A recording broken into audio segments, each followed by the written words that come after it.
November 23rd, 1943, 08:47 hours. 20,000 feet above Rabaul. Captain Dalton Mercer counted them twice to be sure. 9 flights of 4. Perfect parade formation climbing through the tropical haze like angry hornets disturbed from their nest. 36 Mitsubishi A6M50s. The morning sun glinted off their polished aluminum skin, each aircraft painted with the crimson circle of the rising sun. His wingman had turned back 5 minutes ago. Engine trouble Lieutenant Silas Thompson had reported over the radio. Now it was just Dalton and his P-47D Thunderbolt serial number 42-8359 alone in the crystalline blue emptiness above the Solomon Sea. The math was simple and terrible. Fuel remaining 847 gallons in his internal tanks and 2 150-gallon drop tanks still attached beneath the wings. Mission time remaining at current consumption 73 minutes. Distance to home base 87 nautical miles. The odds of 1 American fighter against 36 of Japan's finest pilots with an average of 2,400 combat hours, each survival probability approximately 4%. Each 0 could complete a full 360-degree turn in roughly 12 seconds at this altitude. Dalton's Thunderbolt needed 22 seconds for the same maneuver. Their climb rate at medium altitude exceeded his by 600 feet per minute. Their pilots had been flying combat missions since the invasion of China in 1937, accumulating experience through 6 years of nearly continuous warfare. Dalton had 340 combat hours spread across 8 months in the Pacific Theater. But Dalton Mercer understood something about physics the Japanese hadn't figured out yet, something about air density and engine performance and the relationship between altitude and power, something his crew chief had spent 6 hours the previous evening making absolutely certain would work when it mattered most. The smart move was to run. Push the throttle forward, dive for the deck, use the P-47's superior speed in a straight line to outdistance the pursuit. Get home, live to fight another day, come back with his whole squadron and engage on better terms. Dalton pushed the throttle forward, but he didn't dive, he climbed. The Pratt & Whitney R28005-9 double Wasp engine responded with a hammering roar that vibrated through the airframe into his bones. 2,300 horsepower and 18 cylinders arranged in 2 rows of 9 spinning the 4-bladed Hamilton standard propeller at 2,700 revolutions per minute. The manifold pressure gauge climbed past 48 inches of mercury. Past 50. The needle trembled at 51.2 inches, dancing along the edge of the red zone that indicated potential engine damage. The altimeter unwound upward. 21,000 feet, 22,000. To understand why Dalton made this choice, you have to go back 5 years. Back to a cotton field outside Amarillo, Texas, in the summer of 1938. 14-year-old Dalton sat in the front cockpit of a Stearman Model 75 biplane, hands on the stick feet on the rudder pedals. The 220 horsepower Continental radial engine coughed blue smoke as it warmed up in the pre-dawn light. His father stood on the lower wing, leaning into the cockpit to be heard over the engine noise. "Pick your ground," his father shouted. "Always pick your ground. Don't fight a bull in his pen. Make him come to you. Fight where you're strongest, not where he wants you." The Stearman lifted off the dirt strip and Dalton banked it toward the first field. The aircraft cruised at 104 miles per hour, low and slow, trailing a white mist of pesticide that settled onto the cotton plants below. Service ceiling of the Stearman was 11,200 feet, though Dalton never took it above 100 feet during crop dusting runs. The work taught him to read the machine, to feel, through the stick and rudder pedals, what the aircraft wanted to do, what it could do, and what would break it. By age 12, Dalton had torn down the Ford 8N tractor engine in their barn, spread the components across the workshop floor, and rebuilt it better than factory specifications. Machines made sense to him. They followed rules. Physics didn't care about your fear or your courage. Metal and oil and combustion operated according to mathematical principles that could be understood, predicted, controlled. His father's advice about picking your ground stayed with him. 5 years later, 20,000 feet above a hostile island in the South Pacific, Dalton picked his ground. 23,000 feet now. The temperature outside the cockpit read -28 degrees Fahrenheit. His breath froze instantly against the rubber of his oxygen mask, forming small crystals of ice that he could feel cracking with each inhalation. The zeros below were beginning to falter. He could see it in their flight characteristics. The smooth climbing formation had developed irregularities. Aircraft were falling behind engines, coughing as their carburetors struggled to mix fuel with air too thin to sustain proper combustion. The Mitsubishi A6M50 was powered by a Nakajima NK1F Sakai 21 radial engine, producing 1,130 horsepower at sea level, roughly half the power of Dalton's Thunderbolt. The Zero's critical altitude, the point above which its engine lost power rapidly, was 19,685 feet. Above that height, the single-stage supercharger couldn't compress enough air to maintain manifold pressure. The engine gasped. Power bled away. The P-47D Thunderbolt had a General Electric Type B11 turbo supercharger. Exhaust gases from the R2800 engine spun a turbine that compressed incoming air before it entered the engine. The system worked better as altitude increased and air density decreased. At 25,000 feet, where Zeros struggled to maintain level flight, the Thunderbolt breathed deep and easy. 24,000 feet. Dalton's hands were numb inside the fur-lined gloves despite the heated grips on the control stick. The P-47 shuddered as it climbed the airframe, groaning under the stress of maximum power at near stalling speed. The engine hammered like it might tear itself apart. The manifold pressure had climbed to 52 inches, 4 inches above the standard maximum rating, dancing into territory where connecting rods could break and pistons could seize. But the previous evening, in a maintenance tent lit by kerosene lanterns and cigarette smoke, Sergeant Warren Holloway had made certain this aircraft could handle what Dalton was about to demand of it. November the 22nd, 1943, 1800 hours. Henderson Field Maintenance Area. Warren Doc Holloway was 35 years old, which made him ancient by fighter squadron standards. Before the war, he'd worked as an aircraft engineer at a firm in Oklahoma City, designing fuel systems for civilian transports. He'd been laid off in 1941, one of thousands of skilled workers cut loose as the Depression's final tremors shook through American industry. When Pearl Harbor was attacked, Warren enlisted, not because he wanted to fight, because he wanted to prove that his expertise still mattered. The mechanics called him Doc because he could diagnose engine problems by sound alone. A slight irregularity in the exhaust note would tell him which cylinder was misfiring. A change in oil pressure would reveal a bearing beginning to fail. He understood machines the way some men understood horses or dogs, as living things with personalities and limits and potential. He'd spent the entire day working on Dalton's P-47, and now as the sun set over the Pacific, he was still making adjustments. Manifold pressure peaks at 52 inches at 25,000 feet, Doc said, tapping a gauge with a wrench. Standard specification is 48 inches. I've tuned your turbo supercharger to give you an extra 2,000 feet of combat ceiling. Optimized the carburetor mixture for thin air. She'll sing up there while those Zeros choke on nothing. Dalton stood beside the aircraft, watching Doc work. We never fight above 20,000 feet. You will tomorrow? Doc climbed down from the engine cowling, wiping his hands on a rag that was already black with oil. Trust the math, Captain. At 25,000 feet, this bird is a different animal. The R2800 makes more power there than their Sakai engines make at sea level. You'll have speed, you'll have energy, you'll have options. They don't. And if the engine comes apart from the overpressure? Doc looked at him with eyes that had seen too many aircraft fail to return. Then you die quick instead of slow. But I've been building engines since before you were born, and I'm telling you this one will hold. I stake my reputation on it. That was the thing about Warren Holloway. He never made promises he couldn't keep. Dalton nodded. If this works, first beer at the officers' club is on me. If this works, Doc said, you buy me a whole case. Now at 24,000 feet and climbing, Dalton could hear the engine singing exactly the way Doc had promised. The supercharger whistled high above its normal pitch. The exhaust note was steady, powerful, confident. The aircraft wanted to climb higher. It had been built for this, engineered for this. Every component optimized for the thin, cold air where lesser machines failed. 25,000 feet. The Zeros below him had stopped climbing. They hung there at 19,000 feet, engines at maximum power, unable to gain another inch. Dalton could see the lead aircraft rocking its wings, signaling the formation to level off. They knew they couldn't follow him higher, not without stalling, not without falling from the sky like stones. Dalton checked his oxygen flow, good for another hour at this altitude. He scanned the instrument panel.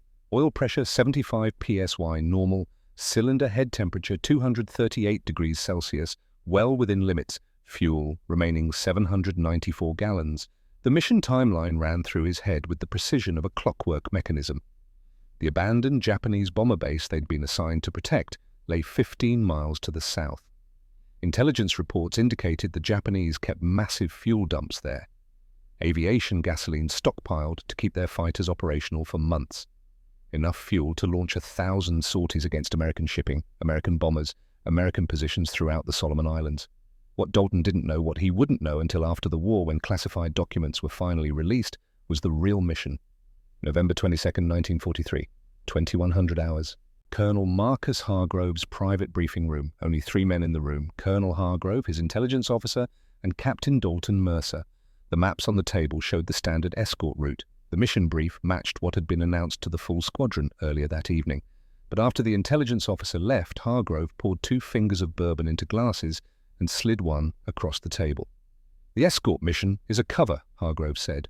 "Thompson's engine trouble tomorrow won't be engine trouble, it'll be staged. You're going up there alone on purpose."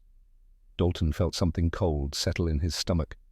"Sir, we've got 4 B-25 Mitchells loaded with incendiaries. They're going to hit the fuel depot from 500 feet while every zero in the area is looking up at you. The Japs have 217,000 gallons of aviation fuel stored at Rabaul, enough to sustain operations for 6 weeks. If we burn it, we cripple their entire air campaign in this sector. And I'm the distraction." Hargrove didn't blink. "You're the bait. Keep them engaged at high altitude for 15 minutes minimum. The B-25s need 2 minutes over target. We calculated you could get maybe 6-7 kills before they adapt. More if you're lucky. But the mission succeeds whether you make it back or not. The fuel depot is worth more than 1 P-47 and 1 pilot." Dalton took the bourbon and drank it in one swallow. It burned going down, but not as much as the knowledge that he was expendable. "Does my crew chief know?" "Sergeant Holloway knows. He volunteered to prep your aircraft personally. Said something about owing you a debt." Hargrove refilled the glass. "You don't have to accept this mission, Captain. I can assign someone else. But the math says you're our best chance. You've got the highest kill ratio in the squadron. You understand energy tactics better than pilots with twice your hours. And according to Holloway, you're the only one who'll trust his modifications enough to climb to 25,000 feet and stay there." The first rule they taught in flight school was never surrender altitude advantage. The second rule was never attack alone against superior numbers. Dalton was about to break both rules, not in spite of his training, but because of something deeper, because his father had taught him to pick his ground, because Warren Holloway had given him an aircraft that could own the sky at 25,000 feet, because 4 B-25 crews were counting on him to keep 36 Zeros distracted while they burned enough fuel to change the course of the campaign. "I'll do it," Dalton said. Now at 25,000 feet, Dalton rolled the P-47 inverted. The world turned upside down. Blue ocean became blue sky. The zeros below became the zeros above from his perspective. He could see them clearly now, spread out in defensive formations, waiting for him to come down where they could turn with him, where their superior maneuverability would matter. He pulled the stick into his stomach. The Thunderbolt dove. The altimeter unwound like a broken clock. 24,000. 23, 22, the airspeed indicator climbed past 380 miles per hour. Past 400. The control stick vibrated so hard it blurred in his vision. The wings groaned metal on metal screeching as aerodynamic forces bent the airframe toward its structural limits. 420 miles per hour, 430, 450. At this speed, Dalton was essentially invisible to the human eye. A blur falling from heaven. The zeros scattered below him like minnows fleeing a shark, but they were moving through honey compared to his dive. Their maximum speed in level flight was 351 miles per hour. Dalton was doing 450 and accelerating. He picked the lead flight of 3 aircraft, lined up the first zero in his gun sight. The N9 optical sight glowed faintly in the dim cockpit, projecting a reticle onto the windscreen. Dalton had spent hours at the practice range learning to estimate deflection angles, learning how to lead a target moving perpendicular to his line of fire. 800 yards. Still diving, 460 miles per hour now. Through the gun sight, Dalton could see the Japanese pilot's face. Young, maybe 18 years old. His leather flight helmet caught the morning light. For just a moment their eyes seemed to meet across 800 yards of empty air. The same age as Dalton's cousin Bobby, back in Lubbock. A kid who probably wanted to go home as badly as Dalton did, But there was no time for that, no space in the mathematics of combat for humanity. Dalton squeezed the trigger. 8 Browning M2.50 caliber machine guns erupted.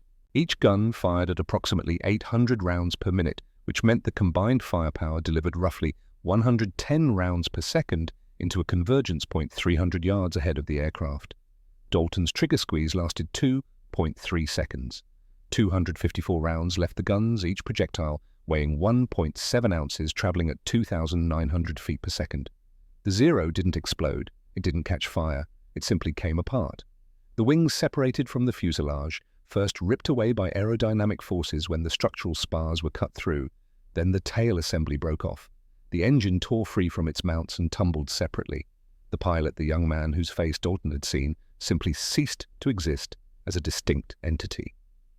The aircraft disintegrated into component pieces that fell separately toward the ocean 20,000 feet below. No heroic fireball, no dramatic death spiral, just physics. Metal and flesh rendered into fragments by kinetic energy and high-explosive incendiary rounds. Dalton held the dive, jinked left, found another Zero trying to climb to meet him. The pilot had pushed his nose up, sacrificing speed for altitude, trying desperately to gain a positional advantage. It was the right tactical decision under normal circumstances, but these weren't normal circumstances.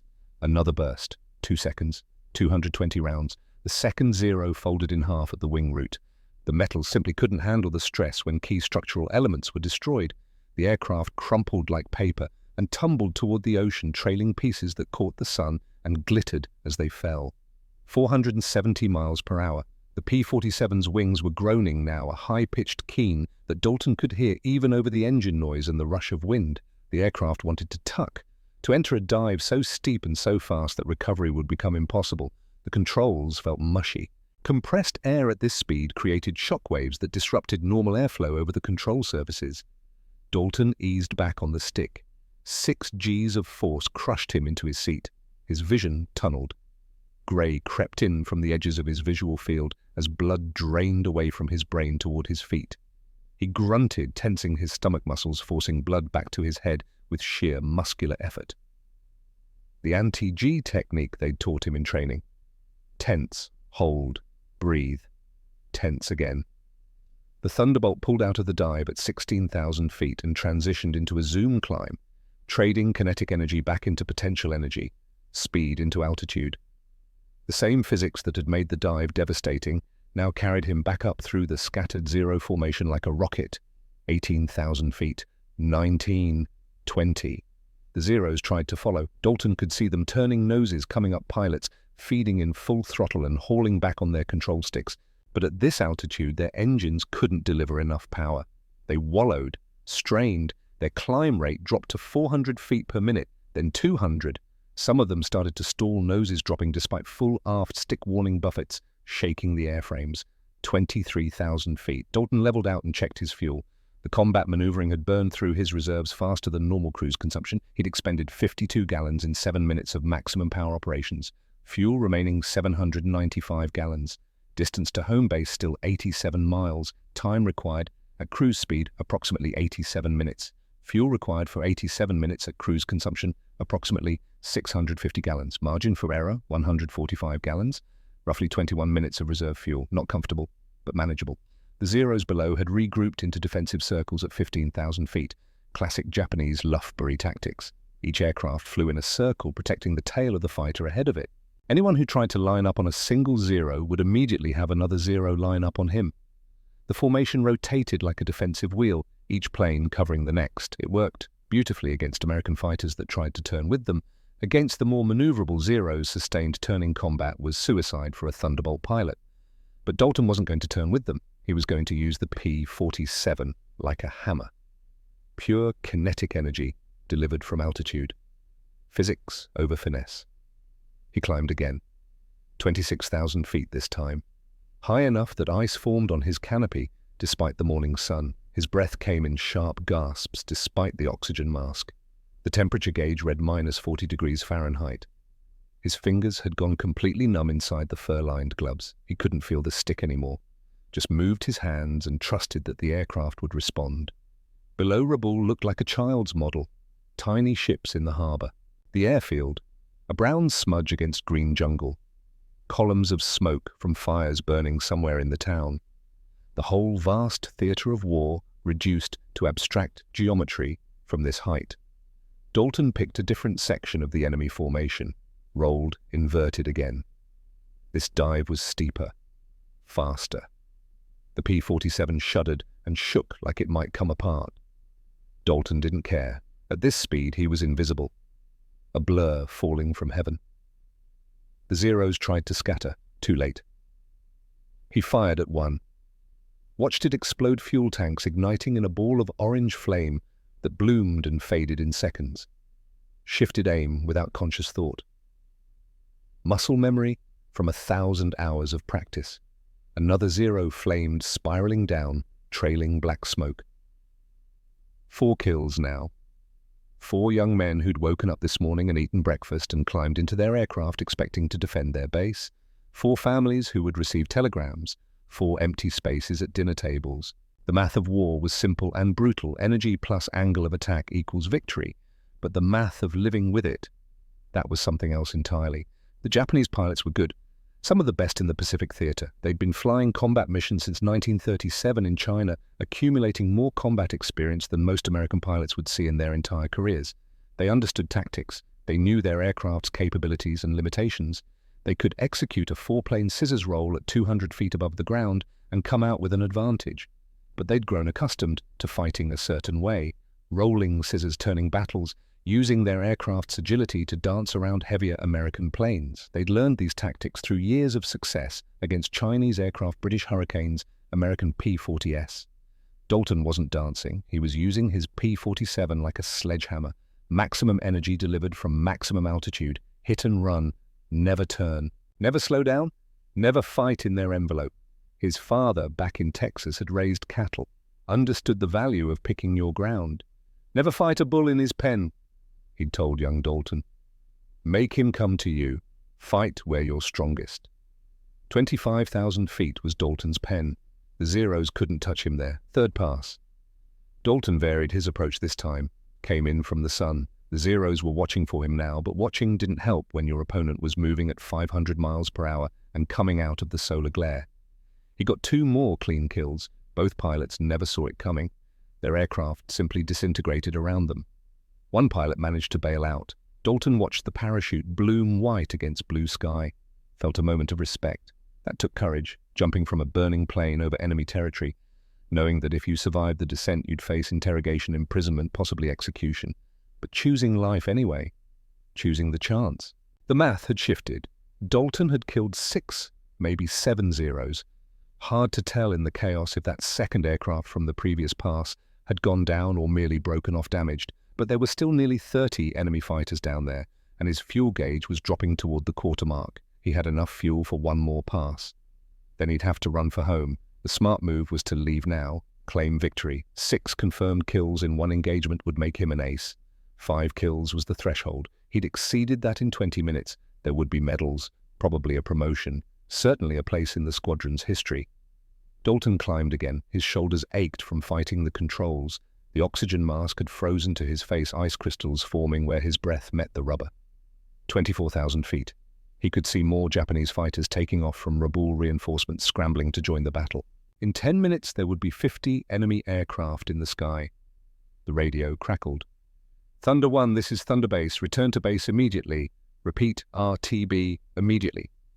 Someone had been watching on radar, seeing the impossible odds, seeing 1 aircraft circling at high altitude against dozens of enemy fighters. The voice on the radio belonged to Lieutenant Catherine Ashford, the tower operator.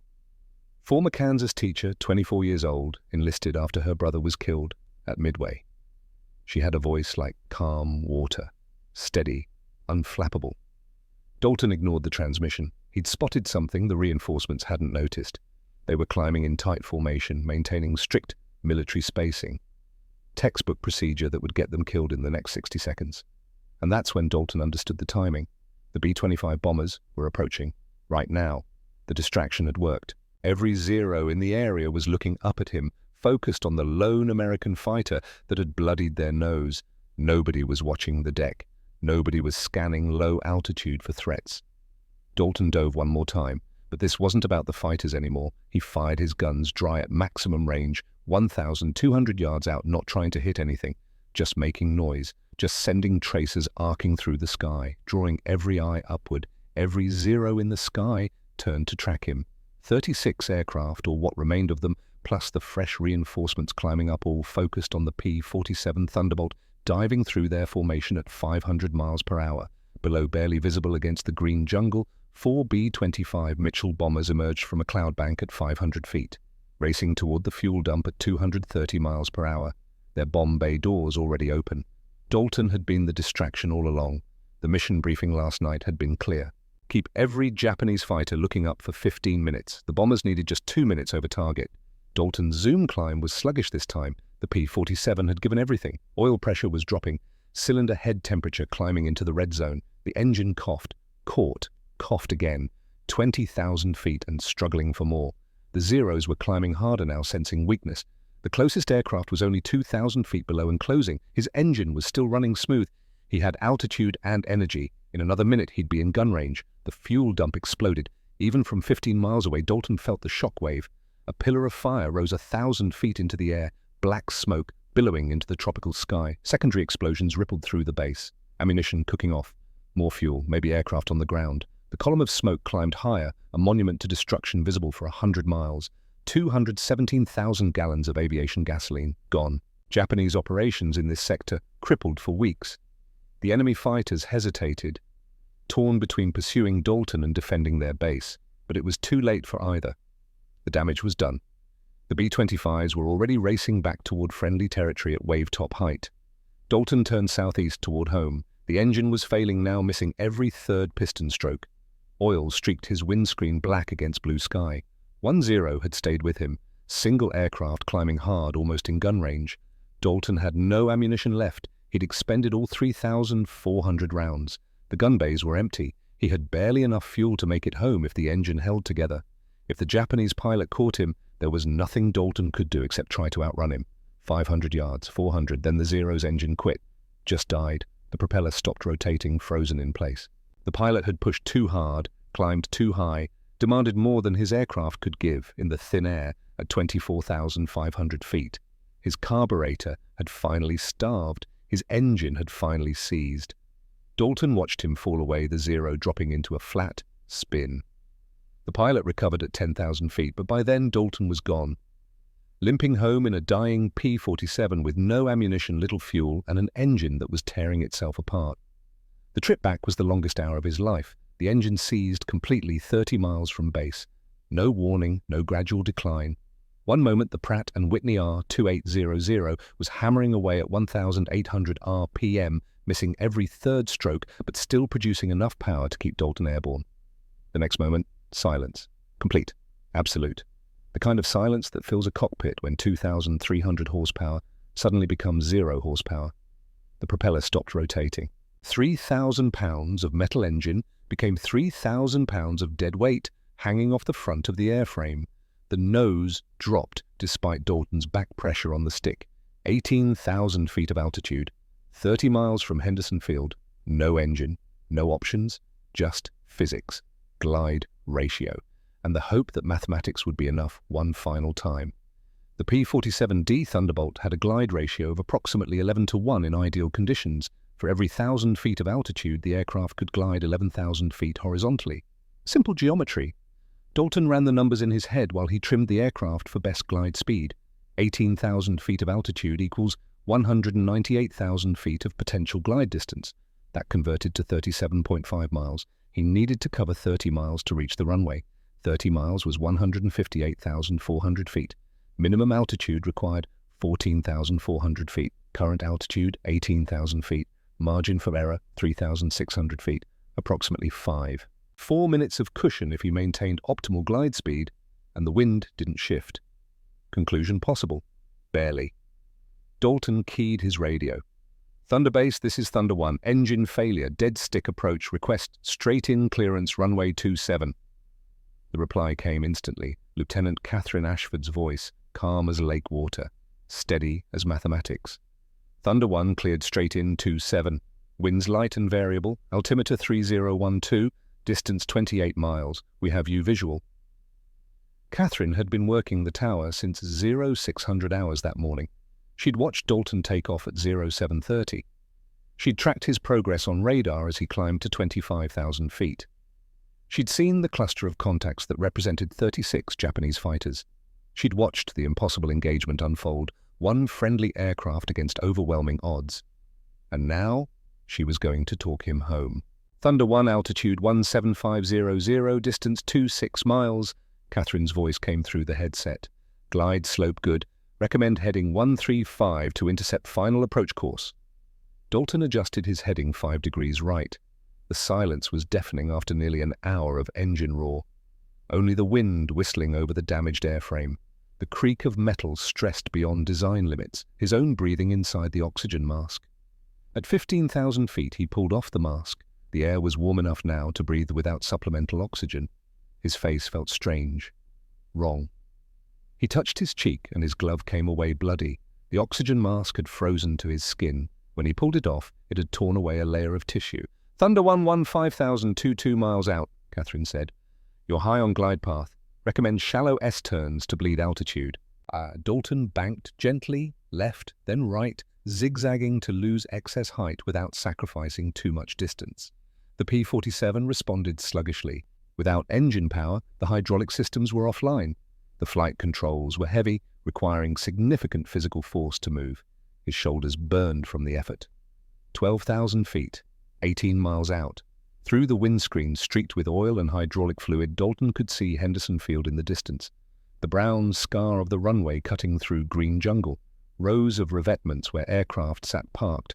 The white dome of the control tower catching the morning sun. Home, if he made it. Thunder 112,018 miles. Catherine's voice. Glide slope perfect. Wind picking up from the east 5 knots. Adjust heading right 2 degrees to compensate for drift. Dalton made the correction. 2 degrees didn't sound like much, but at this distance it could mean the difference between landing on the runway and landing in the jungle 500 yards short. 9,000 feet, 14 miles. The Japanese pilot who'd chased him to 24,500 feet was probably on the ground now. Lieutenant Saburo Nakamura, though Dalton wouldn't learn his name until 1952, 7 years after the war ended. Nakamura had agreed to an interview with American historians researching Pacific air combat. He'd described the engagement in detail, described watching the lone P-47 climb to impossible altitude, described the frustration of pursuing an enemy he couldn't catch, described his engine seizing from the strain. I knew the American pilot had no bullets left, Nakamura would say in that interview. I had counted his bursts. My orders were to return to base, but he had fought with such skill. I wanted to be the one to bring him down. I pushed my Sakai engine beyond all limits, climbing to 24,000 feet. Then my engine seized, just stopped. I could do nothing but watch him disappear into the distance. I felt respect for that pilot. He had understood the mathematics of combat better than we had. But in this moment, at 9,000 feet above the Solomon Sea, Dalton knew nothing about Nakamura's respect. He knew only that his glide was deteriorating. The oil-streaked windscreen was making it hard to judge distance. His arms were shaking from exhaustion, and he had one chance to get this landing right. 6,000 feet. 10 miles out. Thunder 1, you're slightly low now, Catherine said. Recommend increasing airspeed 5 knots to flatten glide path. Dalton pushed the nose down slightly. Airspeed increased from 140 to 145 miles per hour. The sink rate decreased. The glide path stabilized. Catherine was right. She was always right. Her calculations were flawless. 3,000 feet. 5 miles. The runway was clearly visible now. Dalton could see the crash trucks positioning themselves alongside the strip, fire crews in silver suits, an ambulance, everyone preparing for the worst-case scenario. Thunder 1, 3,000 feet, 5 miles, Catherine said. Her voice remained absolutely steady, but Dalton thought he could detect the faintest hint of tension. You've got this. Maintain current airspeed and heading, runway threshold coming up. 2,000 feet, 3 miles. The P-47 was a heavy aircraft, 13,000 pounds empty, with remaining fuel and ammunition expended, probably around 13,500 pounds. That mass wanted to fall. Gravity was pulling it down at 32 feet per second squared. Only the wings generating lift from forward motion kept it aloft. When that forward motion stopped, the aircraft would drop like a stone. Landing without engine power meant no ability to add thrust if he came up short. No ability to go around if the approach was wrong. One chance, one landing, get it right or die trying. 1,000 feet, 1 mile out. The jungle was passing beneath him now. Tall trees, vines, green so thick it looked like solid ground. If he crashed here, they might never find his body. The jungle swallowed things, men, aircraft, secrets. 500 feet, half-mile. Catherine's voice was tight now. Looking good, Thunder One. Threshold in sight. The runway numbers appeared. 27. White paint on brown dirt. The threshold markers. Dalton could see individual rocks on the landing strip. A jeep parked off to the left side. Men standing beside it watching. The wheels touched down just past the threshold. Hard. The P-47 bounced, once settled again, bounced a second time. Without hydraulic pressure, Dalton had no brakes. The aircraft rolled down the 6,000-foot runway, gradually decelerating from aerodynamic drag and rolling resistance. 4,000 feet, 3,000, 2,000. The P-47 rolled to a stop with 1,800 feet of runway remaining. The propeller hung motionless. The engine was silent. Not a drop of fuel showed on the gauge. The oil pressure read 0. The cylinder head temperature was still pegged in the red zone at 315 degrees Celsius. Dalton sat there for a moment, hands still on the stick, unable to move. His fingers had locked into position from gripping the controls for so long. His shoulders screamed, his face throbbed where the mask had torn his skin. He could taste blood in his mouth from biting his lip during the high G pullouts. Ground crews were running toward the aircraft. Dalton tried to unbuckle his harness, but his hands were shaking too badly. The canopy release wouldn't budge. Hydraulic pressure was needed to unlock it. He was trapped inside. Someone climbed onto the wing. Sergeant Warren Holloway. Documentary. The crew chief who'd spent 6 hours the previous evening tuning the turbo supercharger, who'd promised the engine would hold. Doc forced the canopy open manually using a pry bar to disengage the locks. He looked at the instrument panel, at the frozen engine gauges, at the oil temperature reading that indicated the engine had been seconds from catching fire. "How the hell is this thing still in one piece?" Doc said. Dalton pulled off his helmet, left more skin behind where sweat and blood had frozen to the leather. His voice came out as a croak. "You built her right. She gave me everything." Doc helped him out of the cockpit. Dalton's legs nearly gave out when his boots touched the wing. He hadn't stood in over an hour. His muscles had forgotten how to support his weight. 2 ground crew members steadied him as he climbed down. An ambulance pulled up. Medics swarmed. Someone was shining a light in his eyes. Someone else was wrapping his face in gauze. Dalton pushed them away. "I'm fine. Just need water." "You need medical attention, Captain," a corpsman said. "You've got frostbite on your hands and face. Possible GLOC, dehydration." "Later. Water first." They brought him a canteen. The water tasted like metal and chemicals and heaven. He drank the entire quart in one continuous swallow. The radio in the ambulance crackled. Catherine's voice. "Thunder One, welcome home." Dalton took the handset from the corpsman. "Thanks for the talk down, Lieutenant. Couldn't have made it without you." There was a pause. Then, "Buy me a cup of coffee sometime, Captain. I'd like to hear the story." Dalton smiled despite the pain in his face. "It's a date." He wouldn't know until later that Catherine Ashford had just asked him out, that in 18 months they would be married, that she would spend the next 50 years pulling him back from altitudes he couldn't safely descend from alone. But in this moment, standing beside his broken aircraft, Dalton felt nothing except exhaustion. The debriefing was scheduled for 1100 hours. 2 hours away. Dalton spent the time in his tent, lying on his cot, staring at the canvas ceiling. He couldn't sleep. Every time he closed his eyes, he saw the young Japanese pilot's face in his gun sight. 18 years old, maybe 19, eyes wide with surprise in the instant before 254 rounds erased him from existence. 7 confirmed kills. The intelligence officer had reviewed the gun camera footage. 7 Japanese aircraft destroyed. 2 more listed as probable observed, smoking or diving but no crash confirmation. The fuel depot was burning. Mission success. Complete tactical victory. Dalton felt nothing. At 1100 hours he walked to the intelligence tent. Inside 3 colonels sat at a table with maps and reports spread before them.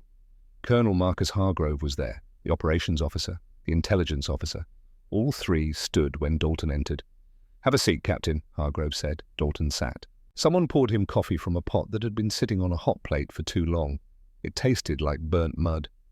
He drank it anyway. "The gun camera footage confirms 7 destroyed enemy aircraft," the intelligence officer said. "2 more probables. The B-25 mission was a complete success. They destroyed approximately 217,000 gallons of aviation fuel. Conservative estimates suggest we've crippled Japanese air operations in this sector for at least 6 weeks. "Good," Dalton said. His voice sounded flat, even to his own ears. "There's a problem," Colonel Hargrove said. "You were ordered to return to base. You ignored that order and continued the engagement." "I was executing my mission, sir. Keep the Zeros distracted for 15 minutes. That's what you ordered last night." "The official mission was escort duty," the operations officer cut in. "As far as squadron records are concerned, you abandoned your escort assignment to engage in unauthorized combat." Dalton looked at him. "Then court-martial me." The 3 colonels exchanged glances. Hargrove pulled out a folder. "We're not going to court-martial you, Captain. We're giving you the Distinguished Flying Cross. But understand that if you ever discuss the real nature of yesterday's mission, that medal goes away, and the court-martial option comes back on the table. Officially, you engaged 36 enemy aircraft while protecting bombers. You achieved 7 confirmed kills through superior tactics and airmanship. The fuel depot destruction was a fortunate coincidence. That's the story. Understood?" "Understood, sir." "Dismissed." Dalton stood, walked out into the tropical heat. The sun was high now, burning down from a cloudless sky. The air smelled like aviation fuel and smoke from the burning fuel dump 90 miles away. The wind was carrying the scent across the ocean. That night, Dalton lay in his tent trying to sleep. The temperature was 95 degrees, humidity near 100%. His cot was soaked with sweat. Mosquitoes whined around his head despite the netting. Somewhere in the distance, someone was playing a radio, Bing Crosby, singing White Christmas. But Dalton couldn't stop thinking about the Japanese pilot who'd bailed out, the one whose parachute had bloomed white against blue sky. Had he made it to shore? Had he survived the jungle? Or had he been captured by his own people, interrogated about the engagement possibly executed for losing his aircraft? 7 confirmed kills meant 7 telegrams, 7 families receiving news that their sons, husbands, fathers weren't coming home, 7 empty chairs at dinner tables, 7 holes in the world that would never be filled. The math of war was simple in the air. Energy management, angles, ammunition counts. At 25,000 feet with oxygen-starved enemies below and physics on your side, combat was just a series of calculations.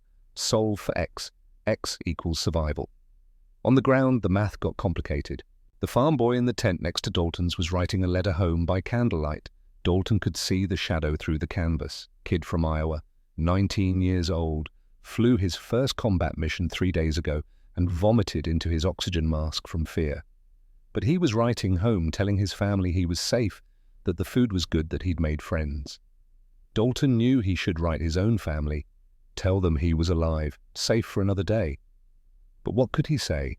That he'd killed 7 men before lunch, that he'd discovered he was good at it, that the only time he felt truly alive anymore was at 25,000 feet where the temperature was -40, and you could see the curve of the earth and everything made terrible perfect sense. His mother would want to know if he was eating enough, sleeping well. She'd never flown anything, couldn't imagine what it was like up there. His father might understand the tactics, the choice of ground, but not the speed of it all. Not the way life and death got decided in seconds. Split-second deflection shots that either connected or didn't. Dalton had always been good with machines, could tear down a tractor engine at 12, rebuild it better than new. The P-47 was just a bigger machine, more complex, but following the same rules: fuel, air compression, spark, take care of your equipment and it would take care of you. Warren Holloway understood that. They'd spent hours discussing manifold pressures, optimal climb rates, the sweet spot where the turbo supercharger delivered maximum boost without destroying itself. Doc had given Dalton an aircraft that could own the sky at 25,000 feet. That modification, that 6 hours of precise mechanical work, had saved Dalton's life. 3 days later, they flew another mission. This time, Dalton had his whole squadron, 8 P-47s climbing into the dawn. Henderson Field disappeared behind them as they headed northwest toward Rabaul again. Different target this time, shipping in the harbor. But the same enemy, the same sky, the same mathematics of combat. The Japanese were waiting. They'd learned from the previous engagement, studied the tactics. This time the Zeros stayed low, refused to climb above 15,000 feet. They'd sacrificed their usual altitude advantage to avoid fighting in the thin air where the P-47s dominated. It turned into the kind of fight Dalton hated, turning battles where the Zeros could use their superior maneuverability, rolling scissors, snap rolls, high G turns that compressed your spine and turned your vision red. Dalton lost 2 wingmen that day. Good pilots who just couldn't turn fast enough. Lieutenant Morrison from Tennessee took cannon shells through his cockpit, dead before his aircraft hit the water. Lieutenant Hayes from Oregon survived the bailout but drowned before the rescue boat could reach him.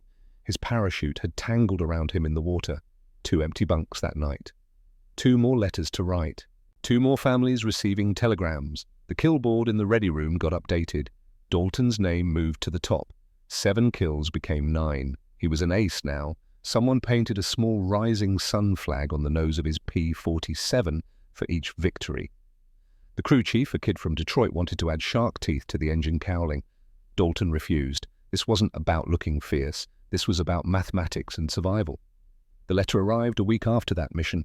Dalton's younger brother Wyatt had enlisted, training to be a pilot in San Antonio, wanted to be like his big brother, the ace, the hero who'd taken on 36 Zeros and won.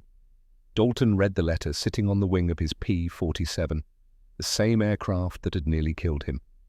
Oil stains still visible where the engine had almost destroyed itself. He tried to write back, tried to tell Wyatt to choose bombers, something with a crew, other people to rely on. Fighter pilots died alone making split-second decisions at 400 miles per hour. He got 3 paragraphs into the letter and crumpled it up.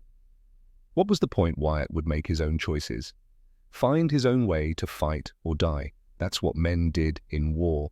They found their ground, their advantage, and hoped it was enough. The monsoons came in December, grounding everything for days at a time. Rain hammered the metal roofs, turned the taxiways into rivers of mud. The P-47s sat in their revetments, shrouded in tarps, waiting for clear skies. Dalton spent the time helping Doc rebuild engines. There was comfort in the predictable mechanics of it all. Pistons went up and down, valves opened and closed. Follow the specifications, maintain the tolerances, and the engine would run. Combat was never that clean. Too many variables, too many things that could go wrong in the space between trigger squeeze and impact. They played cards in the evenings. Squadron pilots and ground crew together. The mechanic from Detroit had a gift for poker. Could read faces like engine gauges.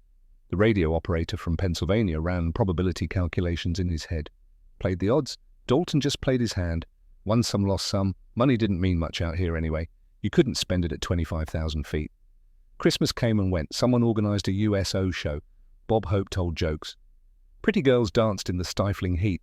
Everyone pretended this was normal. The Japanese didn't attack that day, some unspoken agreement that even war had limits. But the next day, it started again. Dalton led a sweep over New Britain, caught a formation of Betty bombers headed for the fleet.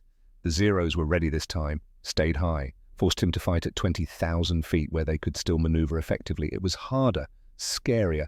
The margin for error was smaller. Dalton got 2 kills but took cannon shells through his right wing. The aircraft shuddered. Hydraulic fluid streamed like blood from severed lines. He barely made it home, nursing a crippled bird through 90 miles of hostile sky.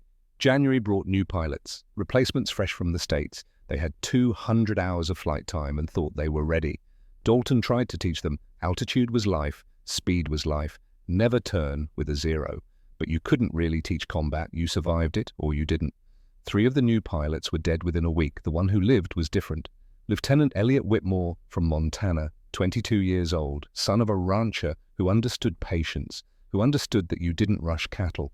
You moved them slowly, carefully, reading their moods and responding appropriately. Ellis, as everyone called him, stayed on Dalton's wing during that first mission, learned by watching, never tried to be a hero. When Dalton called for a brake turn, Ellis was already moving. When Dalton climbed, Ellis climbed with him.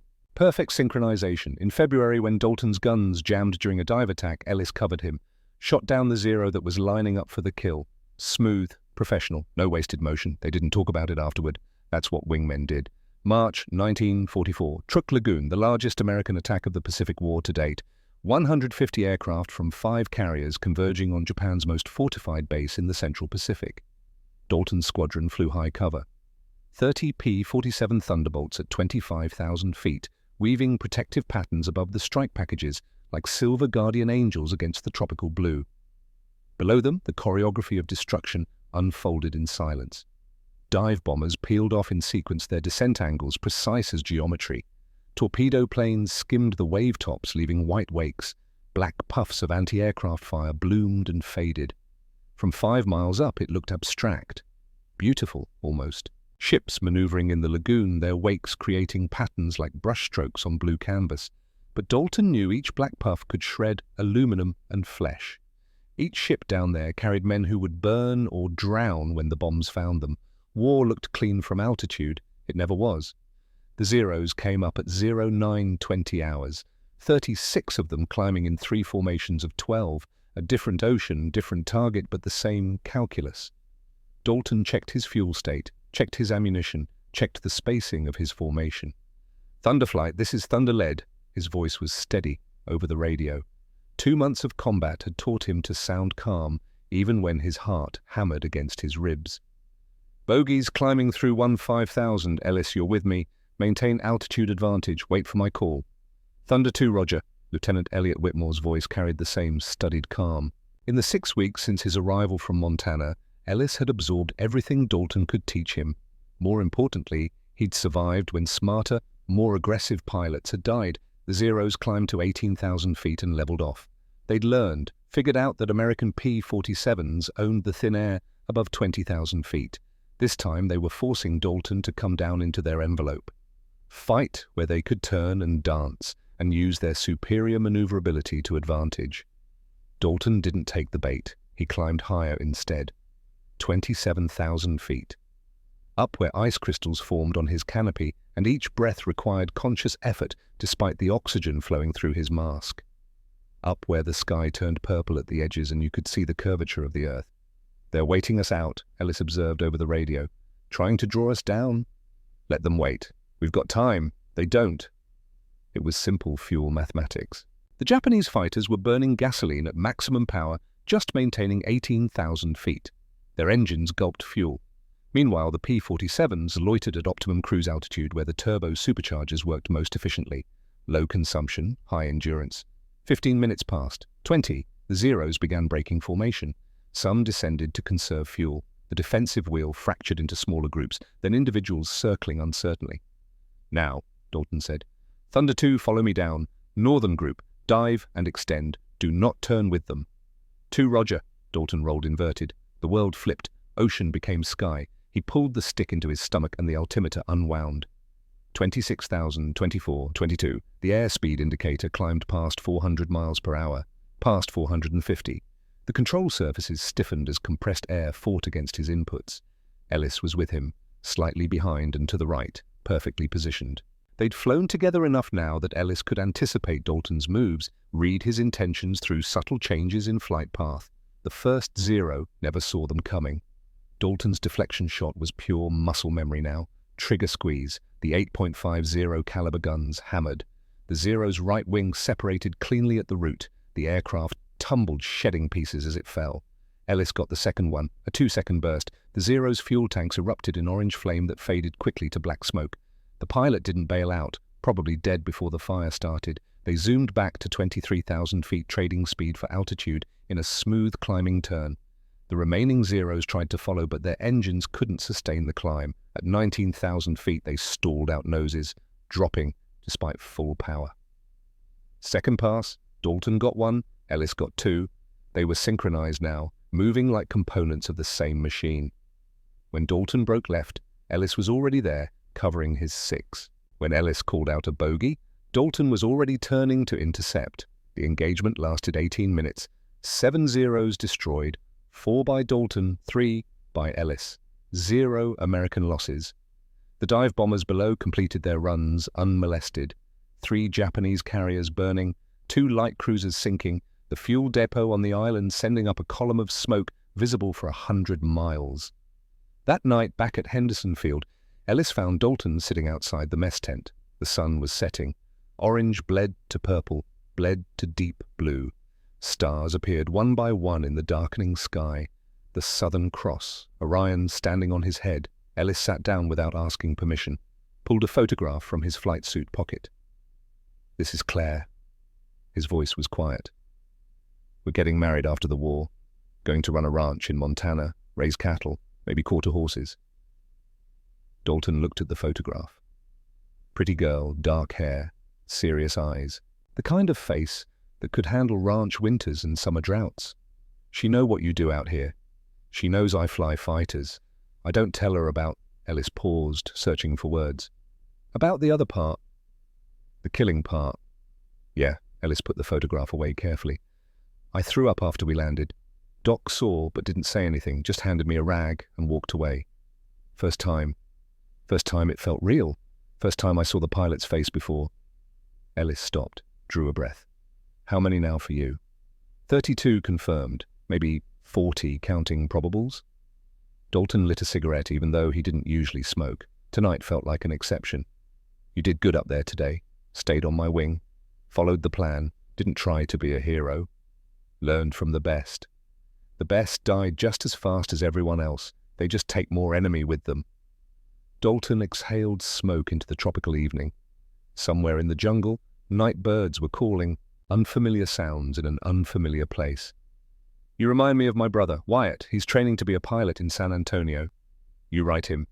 Tried to, told him to choose bombers, cruise, to watch your back. But I couldn't finish it.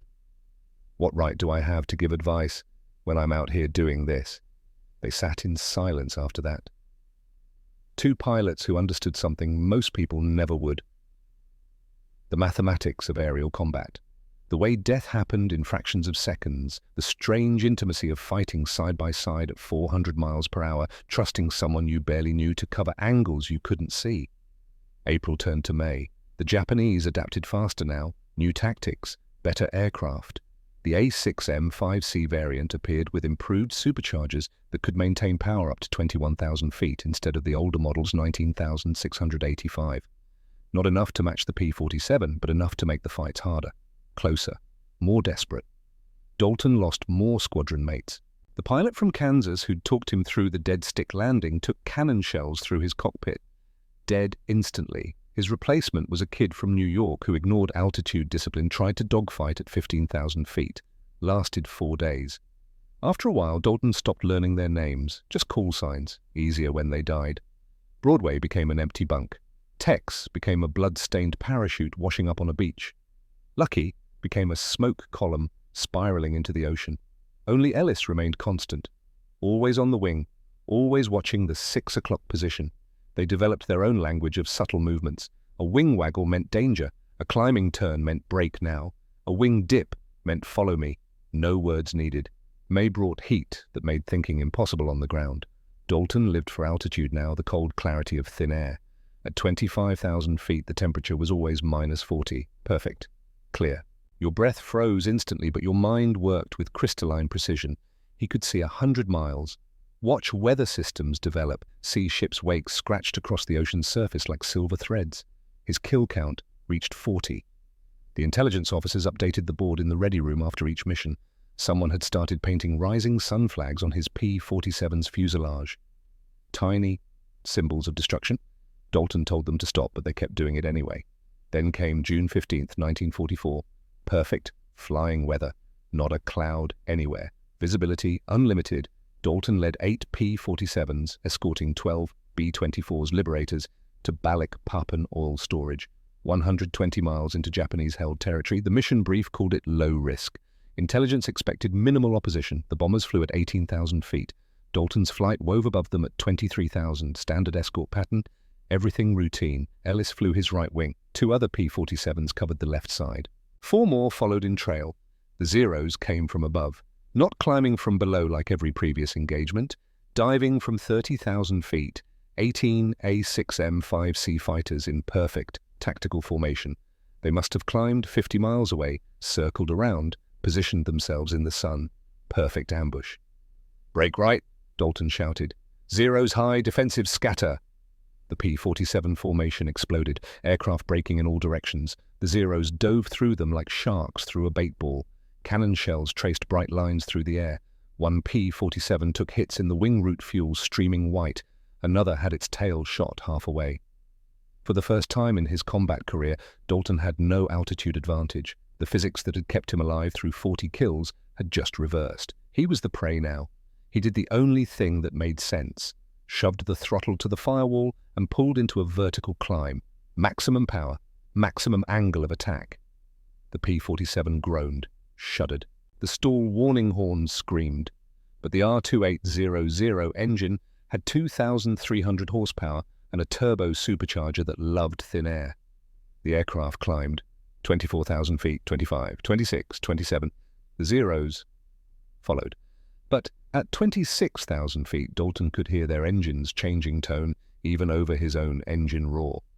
That distinctive wheeze of carburetors gasping for air. Their rate of climb dropped to 200 feet per minute, then 100, then nearly zero. At 27,000 feet, Dalton executed a hammerhead stall, let the aircraft climb until forward motion stopped completely, kicked hard, right rudder. The P-47 pivoted around its nose like a weather vane, fell through half a loop, came out pointing straight down with the airspeed building toward terminal velocity. He was behind the lead zero now. The Japanese pilot fought his controls. The aircraft was mushy, barely responding in air too thin for its engine. Dalton fired a 3-second burst. The zero disintegrated, not an explosion. Just structural failure as key components were destroyed and aerodynamic forces tore the rest apart.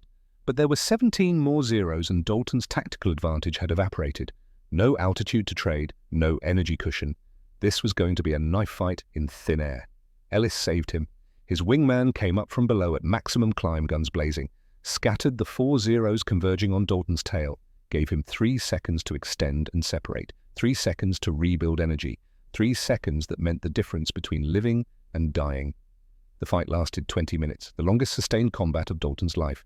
Every trick he knew, every ounce of skill accumulated through 8 months and 40 kills, dive attacks, zoom climbs, high-speed slashing runs through the formation, the P-47s and zeros mixing together in a 3-dimensional chess match where every move had to be perfect. When it finally ended, 7 zeros were burning or falling. Dalton had 4 kills.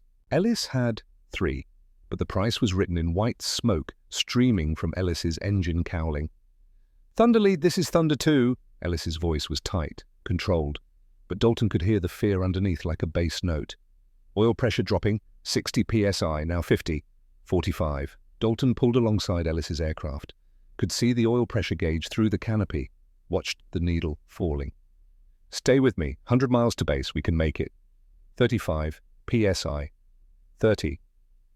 A pause, 2 seconds that felt like hours. Cylinder head temperature in the red. "I'm losing power, Hawk." They both knew what was happening, bearing failure somewhere in the R2800's complex guts. The oil that kept metal surfaces from grinding together was disappearing, leaking out through cracks opened by combat damage or stress, or just bad luck. Without oil pressure, the bearings would overheat, seize. The engine would destroy itself. The mathematics were brutal. Oil pressure, minimum for continued operation, 15 pounds per square inch. Current rate of decline, 5 pounds per square inch per minute. Time until engine seizure, approximately 3 minutes. Distance that could be covered in 3 minutes at current speed, roughly 10 miles. Distance to safety, 100 miles. The numbers didn't work. The altitude bled away as Ellis's engine lost power. 20,000 feet, 18, 15, 12, 10. At exactly 8,000 feet, the engine seized. The sound was distinctive even over the radio. A grinding shriek of metal on metal, then silence. Complete. Absolute. The kind of silence that fills a cockpit when 2,300 horsepower becomes 0 horsepower in an instant. Ellis's propeller stopped rotating, frozen solid.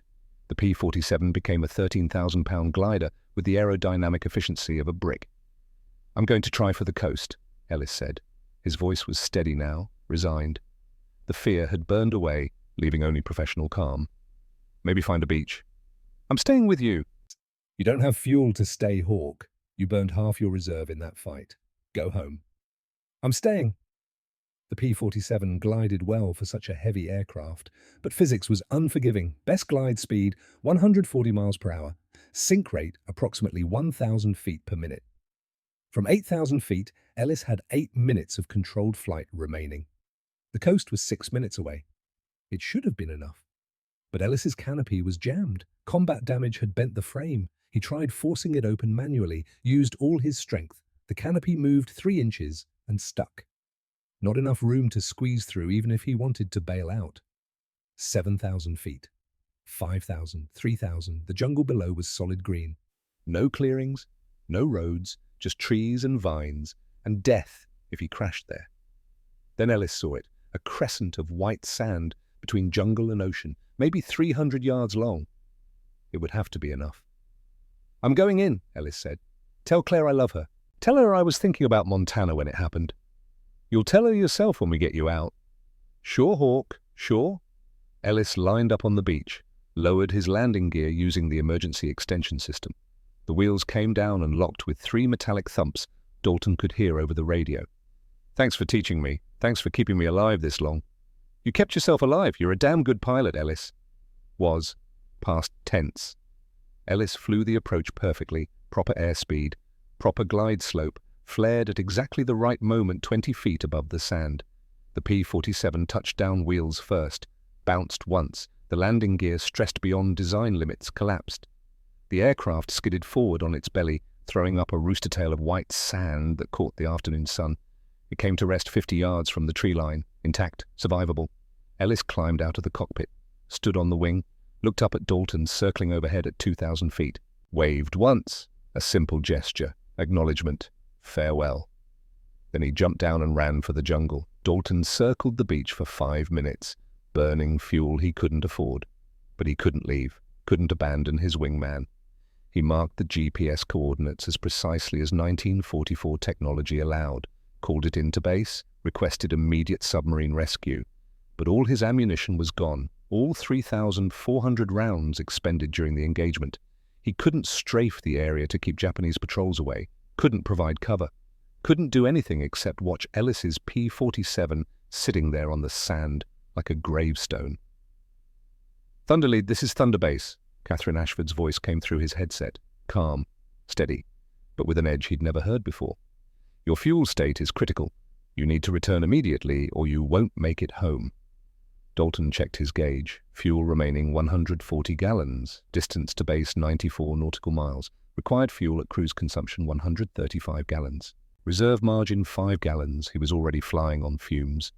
"I'll come back for you, Ellis," Dalton transmitted on the emergency frequency, knowing his wingman's radio was probably damaged, but hoping anyway. "I swear to God I'll come back." Static. Nothing else. Dalton turned southeast, toward home, left his wingman in enemy jungle. The promise echoed in his headset, but the mathematics drowned it out. Sometimes the equation had only one solution. Sometimes survival meant leaving people behind. The trip home took 91 minutes. He landed with the fuel gauge reading 0 and the engine running rough from air in the fuel lines. They had to tow the P-47 off the runway because there wasn't enough fuel left to taxi. 3 days later, the report came through official channels. USS Hardhead, a Gaito-class submarine, had searched the coordinates Dalton provided. They found the P-47 wreckage on the beach partially burned. Found blood trails leading into the jungle approximately 200 yards inland. Found tracks indicating a Japanese patrol had passed through the area approximately 8 hours after the crash. They found no body. The submarine crew searched for 2 additional days, penetrating as far inland as tactical considerations allowed. Found nothing more. Lieutenant Elliot Whitmore was officially classified as missing in action. Presumed captured or killed, attempting evasion. Dalton requested permission to fly search missions. Denied. Too dangerous. Too many resources for one pilot. The war was moving westward. Assets couldn't be wasted on rescue operations in Japanese-controlled territory. His kill count continued to climb. 35, 40, 43. But the kills were mechanical now. Physics problems solved through proper application of energy and angle. No emotion, no satisfaction, just execution. "You're turning into a machine," Doc Holloway told him one night in late July. Found Dalton in the maintenance area at 3 in the morning, adjusting his gun sight for the 5th time that week. "I'm fine." "No, you're not. Ellis's death wasn't your fault. I left him. You followed the mathematics. His engine seized at 8,000 feet. You had no ammunition and barely enough fuel to make it home yourself. What were you supposed to do, crash with him, die together, so neither of you could tell Claire what happened?" Dalton kept working on the gun sight, precise quarter turns of the adjustment screws. The math said leave him. I followed the math, and I'll never forgive myself for being right. Doc had no answer to that. Some equations had solutions that were correct and unbearable at the same time. August brought orders, rotation stateside, 43 confirmed kills, 2 distinguished flying crosses, Silver Star, enough combat hours to qualify as an instructor. The war was winding down. Germany had fallen in May. Japan was collapsing under combined bombing and naval blockade. The Air Force needed experienced pilots to train the next generation, not aces to accumulate more kills. Dalton's last combat mission was scheduled for August 10, 1945. A milk run, photo reconnaissance over Formosa, no combat expected, just cameras and cloud cover, an easy final flight. He climbed to 25,000 feet one last time, watched the ocean spread below like hammered silver. The photo aircraft, a converted B-24 with cameras instead of bombs, flew at 15,000 feet. Dalton weaved above it, scanning sectors that intelligence assured him would be empty. The zeros appeared at 0940 hours. 8 of them, rising from an airfield that wasn't supposed to be operational. Young pilots, judging by their ragged formation. This late in the war, Japan was scraping the bottom of the barrel. These kids probably had 100 hours total flight time, barely enough to take off and land, let alone engage in combat. Dalton could have stayed high, could have maintained his altitude advantage and scared them off with a demonstration pass, could have done his job as escort without firing a shot. Instead, he dove, not to kill, not anymore, but because the execution of energy management one final time, the flawless conversion of altitude to speed to firepower, was the only thing left in the world that still made perfect sense. He got 3 in 90 seconds.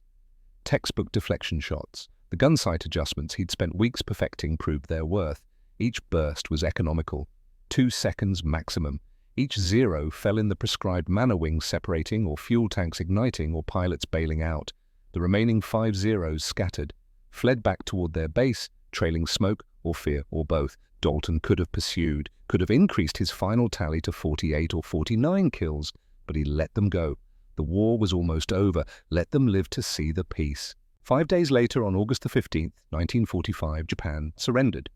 Dalton was in transit when the announcement came, flying over the Pacific in a C-47 transport heading home. He missed the celebrations, missed the spontaneous parties in every base from Hawaii to California, missed the moment when everyone realized they'd survived. He landed in San Francisco on August 22nd. The war was over. He'd made it home. 43 confirmed kills, multiple medals, both arms and legs functional. No visible scars except the frostbite marks on his face where the oxygen mask had repeatedly frozen to his skin. Texas looked exactly the same. Red dirt, scrub grass, cattle moving slow through August heat.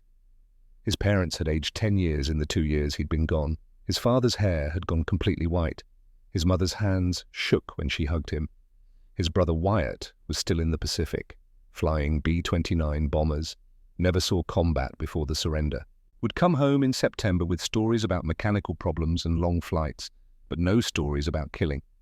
Dalton tried crop dusting, climbed into the old Stearman, the same aircraft he'd learned to fly when he was 14. But at 500 feet above the cotton fields, he kept looking up, scanning for threats that weren't there, calculating climb rates to altitudes he didn't need. The sky felt wrong at low level, exposed, dangerous. He quit after 8 weeks, sold his share of the plane to his cousin. Couldn't explain why flying low felt like suffocating.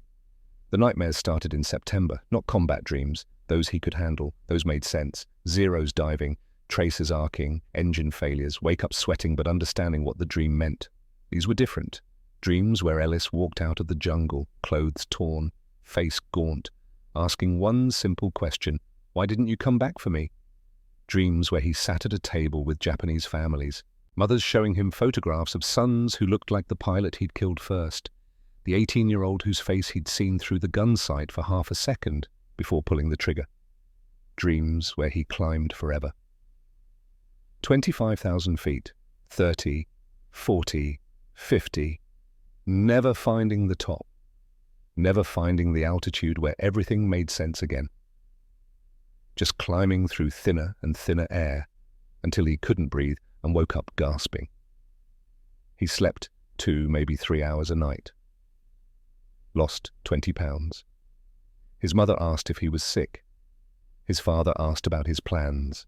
Neither understood why he couldn't answer simple questions about tomorrow. In October, a letter arrived from Doc Holloway. He'd opened an automotive repair shop in Houston. fixing cars instead of aircraft. Business was good. He needed a partner. "We understand machines," the letter said. "That counts for something." Dalton went. Houston was hot and flat, and nothing like the islands. The shop was a converted warehouse with 3 service bays and an office that smelled like motor oil and coffee. Doc looked older, grayer, but his hands were still steady when he worked on an engine. They didn't talk about the war, just worked. Rebuilding carburetors, replacing clutches, tuning timing chains. Engines were honest. They either ran or they didn't. No altitude to consider, no energy management, no split-second decisions with life and death riding on your reaction time. Just diagnosis, repair, test. Simple and clean. In June 1947, the Veterans Administration organized a social event in Houston. Dalton almost didn't go, but Doc convinced him. "You can't hide forever. War's over. Time to figure out how to live in peace." She was standing by the punch bowl when he saw her. Catherine Ashford, the tower operator who'd talked him through that dead-stick landing back in November 1943, who'd guided him home more times than he could count, whose voice had been the calm center in chaos. She recognized him immediately. "Captain Mercer, or is it Mr. Now?" "Just Dalton." He felt awkward in civilian clothes, like wearing a costume. "You're not in uniform either." "Discharged last year, teaching 3rd grade now." She smiled. It was a good smile, genuine. "How's civilian life treating you?" "Still figuring it out." They talked for an hour. She didn't ask about combat, didn't ask about medals, just asked if he'd found work he liked, if he was sleeping okay, if he'd figured out what came next. He found himself answering honestly. "I work on car engines with my old crew chief. Sleep is hard, and I have no idea what comes next." "That's further than most of us," she said. "At least you're asking the question." They married in November 1948. Small ceremony. Doc was his best man. Catherine's sister was maid of honor. No military anything, no uniforms, no mention of the war. They bought a small house in Houston, had 3 children over the next 6 years. James Jr. in 1949, Thomas in 1951, Elizabeth in 1954. Dalton taught them to fix things, how to rebuild a carburetor, how to change oil properly, how to read a spark plug and diagnose engine problems. He never taught them to fly. When James Jr. asked about it at age 12, Dalton changed the subject. Some things you didn't pass to the next generation. The children knew their father had been a pilot, knew he'd fought in the Pacific, but he never talked about it, and they learned not to ask. The medals stayed in a box in the attic. The flight suit hung in the back of the closet untouched. Catherine understood. Some doors were better left closed. In October 1962, a woman found him through military records. She'd spent 17 years searching, making phone calls, writing letters, following paper trails through bureaucracy. Her name was Grace Whitmore, Ellis's sister. She showed up at the repair shop on a Thursday afternoon. Dalton was under a Chevrolet replacing a leaking oil pan. Doc saw her first, came to get Dalton. "Someone here to see you. Says it's important." Dalton crawled out from under the car, wiped his hands on a rag, saw a woman in her late 30s standing by the office door. She had Ellis's eyes, same serious expression, same way of standing very still like ranch people who understood patience. "Mr. Mercer, I'm Grace Whitmore, Elliot's sister. Could we talk?" They sat in the office. Doc made coffee and disappeared. Grace pulled out a folder. Photographs, letters, official documents. "The Army told us he was missing in action," she said. Her voice was controlled, steady, but Dalton could hear the 17 years of searching underneath. "Presumed dead, but they never found a body, never had confirmation. My mother died still hoping he'd walk through the door someday." "I'm sorry. I need to know what happened. I've read the official reports, but I need to hear it from you. You were there. You saw him crash. I need to know if he suffered, if he was scared, what his last words were." Dalton looked at the coffee Doc had poured, watched steam rise from the cup. 17 years, and the memories were still sharp as broken glass. "We were escorting bombers to Balikpapan," he started. "June 15th, 1944, Japanese fighters ambushed us from above. First time they'd ever done that. We got into a fight. 20 minutes. Ellis saved my life, shot down 3 Zeros that had me bracketed, but his engine took damage." He told her about the oil pressure dropping, the altitude bleeding away, the canopy jamming, the beach landing that should have been survivable. His last words over the radio were, "Tell Claire I love her. Tell her I was thinking about Montana." He climbed out of the aircraft, waved to me, then ran for the jungle. I circled as long as I could, but I was out of ammunition and almost out of fuel. I called in his position. A submarine searched for 2 days. They found the aircraft, found blood trails, but no body. Grace was crying now, silent tears running down her face. Did he suffer? The landing was good, clean. He walked away from it. Whatever happened after was in the jungle. I don't know. Nobody knows. Was he scared? Dalton remembered Ellis's voice over the radio, the forced calm, the resignation. He was professional, brave. He flew that approach perfectly, even knowing what it meant. He was the best wingman I ever had, the best pilot I ever flew with, and I've regretted every day since that I couldn't save him. Grace wiped her eyes. It wasn't your fault. The mathematics didn't work. I understand that much. Understanding doesn't help. No, she agreed. It doesn't. She left an hour later, gave Dalton a photograph of Ellis in his dress uniform. Young, smiling, full of future that never happened. Thank you for telling me. It doesn't bring closure, but it helps to know someone remembered him. Someone carries it. After she left, Dalton sat in the office for a long time. Doc came back eventually, didn't say anything, just sat down across the desk. 2 old mechanics who'd once built engines for fighters, who'd once sent young men into combat at 25,000 feet. First time you've talked about it, Doc observed. First time anyone asked the right way. That night, Dalton broke down. Catherine held him while he cried for the first time since 1945. 17 years of carrying Ellis's death. Carrying the mathematics that said leaving him was correct. Carrying the faces of 43 enemy pilots. Carrying the weight of being good at something terrible. It wasn't your fault, Catherine said. Same words Grace had used. I know, Dalton whispered.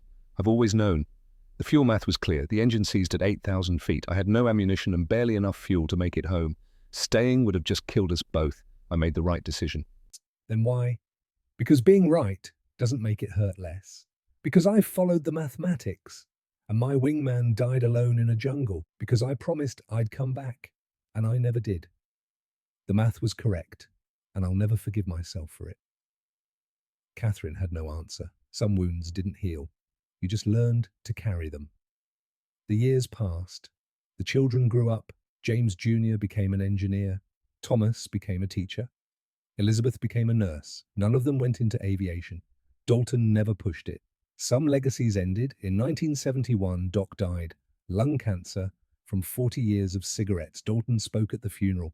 Talked about Doc's genius with engines, how he could diagnose problems by sound, how his modification to that turbo supercharger in 1943 had saved Dalton's life. He didn't mention their 3 a.m. conversations, the philosophical discussions about guilt and duty, and the price of survival. Those were private. Between 2 men who understood machines and the messier mathematics of being human. In the 1980s, Dalton built something in his garage workshop, a scale model of a P-47 Thunderbolt. Perfect detail, accurate down to individual rivets.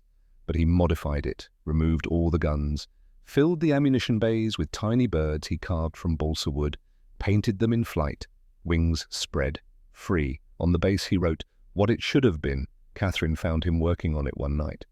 "It's beautiful." "It's a lie," Dalton said, "but a good lie. The lie it could have been just for flying, not for killing. You did what you had to do." "I know, that's the problem. I was good at it, very good, and I've spent 40 years wishing I wasn't." In 1995, Dalton's grandson took him flying. Archer was a test pilot for Boeing, flew experimental aircraft that pushed boundaries. He wanted to share that with his grandfather, the man who'd been an ace, the legend. They flew a Cessna 172, gentle civilian aircraft. At 8,000 feet exactly, Dalton started crying. "Grandpa, you okay?" "This is where Ellis's engine quit," Dalton said. His voice was barely a whisper. 8,000 feet, I can still see the altimeter, every number, every tick mark. 51 years ago, and it's still sharp as yesterday. Archer flew him home in silence. Dalton never asked to go up again. Some altitudes couldn't be visited twice. 3 years later, in the summer of 1998, Dalton Mercer died peacefully in his sleep. He was 76 years old. Catherine was holding his hand. He'd been talking in his sleep near the end. Not nightmares, just conversations. "Roger that, Ellis. Climb to Angels 2-5. I'll meet you there." Then quiet. The deep quiet of a man who'd found his way home at last. They buried him on a hill outside Houston with views across the Texas plains you could see for miles. The headstone was simple. Dalton Mercer, 1922 to 1998. Husband, father, pilot. No mention of 43 victories, no mention of medals, no mention of the impossible engagement against 36 zeros. His family knew he would have wanted it that way. 2 weeks after the funeral, a package arrived at Catherine's house. No return address, inside a worn Japanese flight jacket, a letter in careful English. Mrs. Mercer, I am Lieutenant Saburo Nakamura, now 83 years old. I flew against your husband on November 23, 1943, above Rabaul. I was the pilot whose engine failed at 24,500 feet while pursuing him. He could have shot me down before that happened. He chose not to. He spared my life. I have wanted to thank him for 55 years, but only recently learned his name through historical research. I learned of his death too late to meet him. Please accept this jacket as a token of respect between warriors. He was the finest pilot I ever faced. I hope he found peace. Catherine held the jacket for a long time, felt the weight of it, the history stitched into the fabric.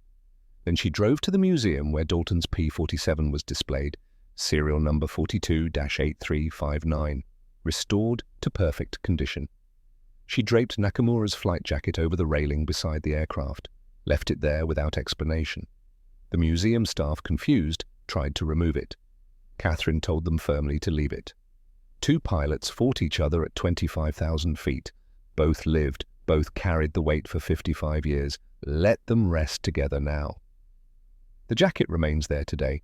Visitors assume it's part of the exhibit. They don't know the real story, don't know about the promise made to a wingman, don't know about the nightmares that lasted half a century, don't know about the impossible calculus of surviving when better men died. But sometimes old pilots visit. Stand longer at the display, touch the aluminum skin gently, and they understand what the jacket means. In 2003, a researcher at the National Archives made a discovery. A Japanese document recovered from Rabaul in 1945 but never properly translated. It was a patrol report dated June 18, 1944, 3 days after Ellis's crash. Patrol encountered downed American pilot near coast. Subject evaded capture, escaped into interior jungle. Blood trail followed approximately 2 kilometers before losing track. Presumed deceased from injuries and exposure. No body recovered. 2 kilometers. Ellis had made it 2 kilometers inland despite injuries. Survived at least 3 days in hostile jungle. Fought to the last. The researcher sent the document to the Whitmore family.